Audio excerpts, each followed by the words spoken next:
Barishal nursing কলেজের শিক্ষার্থীরা শিক্ষকদের হামলার ঘটনায় ৭২ ঘন্টা পার হওয়ার পরও অভিযুক্ত শিক্ষকদের অপসারণ না করার প্রতিবাদে সংবাদ সম্মেলন করেছে। রোববার কলেজ হলরুমে আয়োজিত ওই সম্মেলনে তারা দাবি আদায় না হলে আগামীকাল থেকে অনশন শুরুর হুঁশিয়ারি দেন।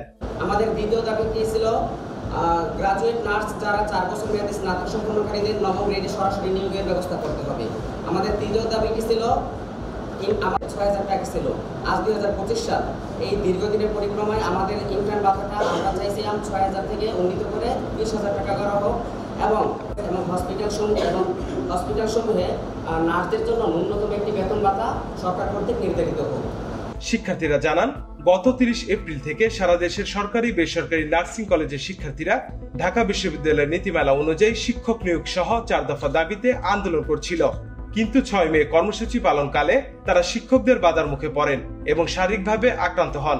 তারা অভিযুক্ত শিক্ষকদের বিচার ও দাবি পূরণ না হওয়া পর্যন্ত আন্দোলন চালিয়ে যাওয়ার ঘোষণা দেন। সংবাদ সম্মেলনের পর শিক্ষার্থীরা হামলাকারী শিক্ষকদের প্রতিকৃতি সম্বলিত কুশপুত্তলিকা পড়িয়ে প্রতিবাদ জানান। এছাড়া রাতে মশাল মিছিল ও ১২ মে আন্তর্জাতিক নার্স ডে পালন থেকে বিরত থাকার ঘোষণা দেওয়া হয়। নাফিউল ইহসান, দৃষ্টি ২৪।